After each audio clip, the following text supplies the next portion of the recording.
माननीय सदस्य श्री शाना सतीश बाबू will speak in Telugu 10 minutes. గౌరవనీయ వైస్ చైర్మన్ గారికి ధన్యవాదాలు.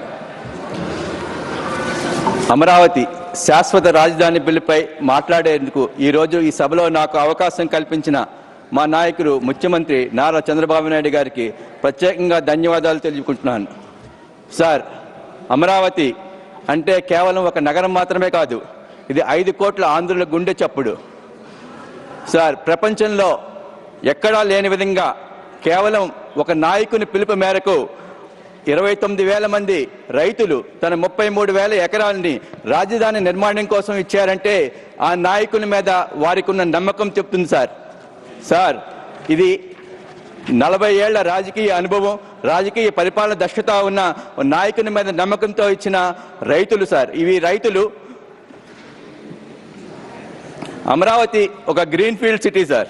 ప్రపంచంలో ఎక్కడా లేని విధంగా అత్యాధునికంగా అమరావతిని నిర్మించడానికి ప్రతిపాదనలు ముందుకు వస్తున్నాయి సార్. అదేవిధంగా మా నాయకుడు చంద్రబాబు నాయుడు గారు బ్రౌన్ ఫీల్డ్ సిటీ హైదరాబాద్ని మహానగరంగా తీర్చిదిద్దారు సార్. అక్కడ రాళ్ళు రప్పులు కొండలు ఉన్న బ్రౌన్ ఫీల్డ్ సిటీని ఒక హైటెక్ సిటీగా, ఒక సైబరాబాద్గా, ఒక ఫైనాన్షియల్ డిస్ట్రిక్ట్గా, ఒక జినోమ్ వ్యాలీగా, ఔటర్ రింగ్ రోడ్తో చాలా అనేక రకాలుగా అభివృద్ధి చేశారు. అదేవిధంగా ఒక గ్రీన్ ఫీల్డ్ సిటీని ఇంకా ప్రణాళికంగా ఆంధ్ర ప్రజలకు కోరిక మేరకు అత్యధిక మహానగరంగా ప్రపంచంలో తీర్చిదిద్దుతారు సార్. ఇక్కడ మీకు చెప్పగలిగేది ఏమిటంటే అక్టోబర్ 22, 2015 ఒక చరిత్రాత్మక రోజు. ఆ రోజు ప్రధానమంత్రి నరేంద్ర మోడీ గారు ఈ పార్లమెంట్ నుంచి మట్టిని తీసుకొచ్చి, యమునా నుంచి వాటర్ని తీసుకొచ్చి అక్కడ అమరావతికి శంకుస్థాపన చేశారు సార్. ఆ శంకుస్థాపన చేసిన అమరావతిని 2019లో ప్రభుత్వం మారిన తర్వాత ప్రధానమంత్రి శంకుస్థాపన చేసిన ఈ అమరావతిని ఈ వైఎస్ఆర్సీపీ ప్రభుత్వం దీన్ని ఒక మూలకు పాడివేసి ముళ్ళ కంచెలు వేసిన పునాదులను కూలగొట్టింది సార్.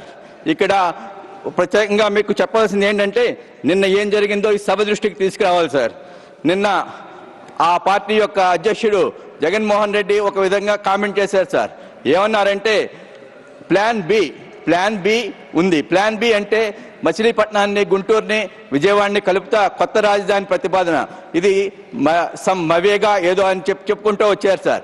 ఇది ఆయన యొక్క చంచల మనస్తత్వానికి నిదర్శనం సార్. ఆయన ప్రతి విషయంలో కూడా నిర్మానుష్యంగా పారిన వాటర్లో రాయేసి దాంట్లో వాటర్ చిందితే దాన్ని ఆనందించే చంచల మనస్తత్వం సార్. ఇటువంటి మనస్తత్వం ఉన్న వాళ్ళు రాష్ట్రానికి అరాచకం సృష్టిస్తారు. 40 రాజకీయ పార్టీలు ఏకధాటిగా దేశమంతా సపోర్ట్ చేసి ఈ బిల్లుని ముందుకు తీసుకెళ్తుంటే మా రాష్ట్రంలో ఉన్న ఈ రాజకీయ పార్టీ ఈ బిల్లుని వ్యతిరేకిస్తుంది. దీన్ని ప్రజలందరూ గమనిస్తారు సార్.